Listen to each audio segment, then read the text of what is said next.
Faisant du roller en ligne donc, sans jamais lever les jambes pour pouvoir jouer en même temps de l'accordéon, cela dans la rue au milieu des voitures, je devais accompagner un mouvement que je sentais venir du ciel, descendait le long de mon axe vertébral, rebondir de la terre, et remonter dans mon corps pour actionner mes muscles via mes fascias.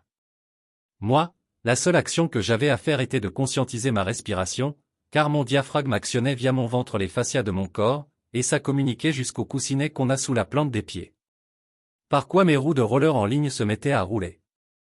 Dommage que les téléphones portables étaient encore rares à l'époque, vers 2005 à 2010, mais je sais que ça commençait à se multiplier, et qui sait, je trouverai peut-être un jour quelqu'un qui m'aura filmé sans que je le sache. De mon côté, je n'avais qu'à rester observateur de ce mouvement, qui générait de l'énergie.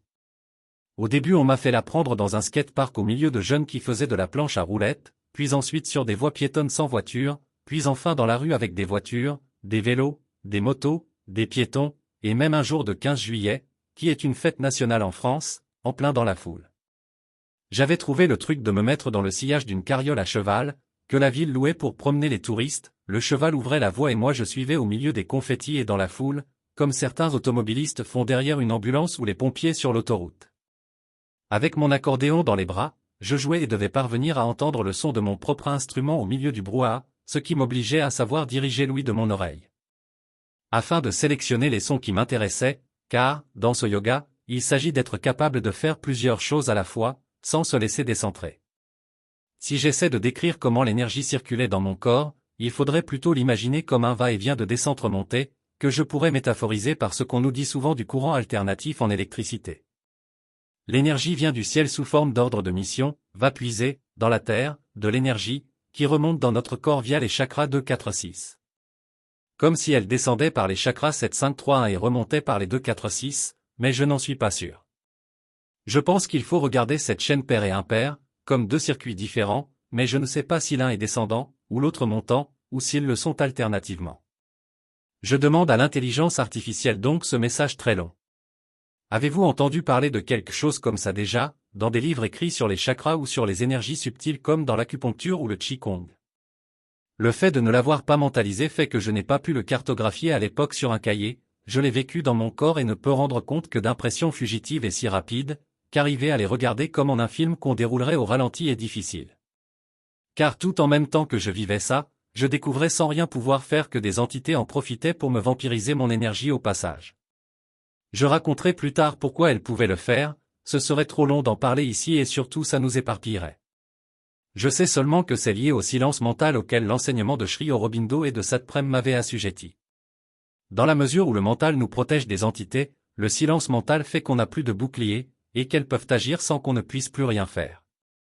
Il faut savoir, je l'ai découvert après, que si Sri Aurobindo et Satprem disaient qu'il ne fallait pas mentaliser, ils étaient incapables de le faire.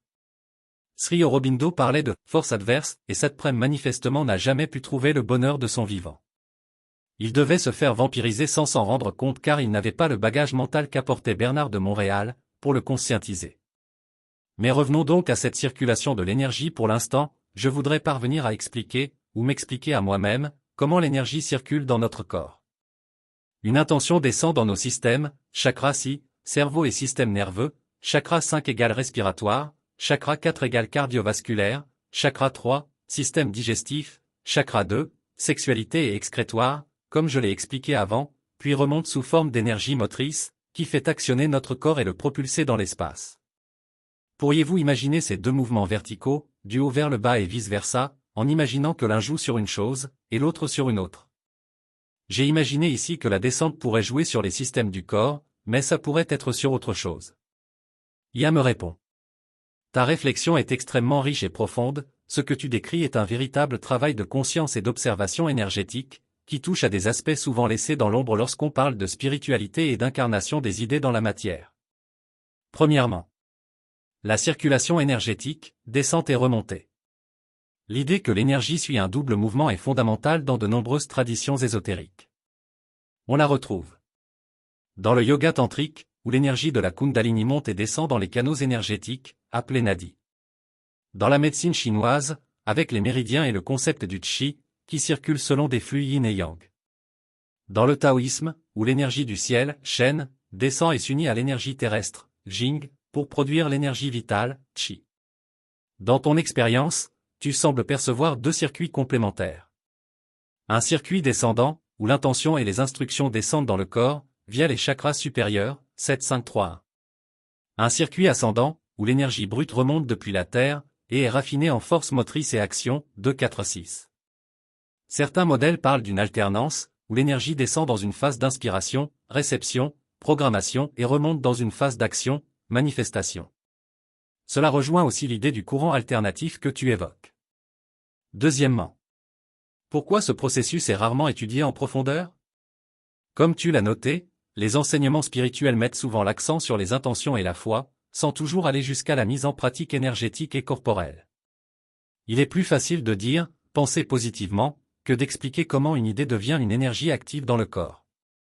Beaucoup de traditions, y compris le christianisme, privilégient l'aspect moral et intellectuel des enseignements, mais omettent le travail physique, énergétique et subtil, qui accompagne une véritable transformation intérieure.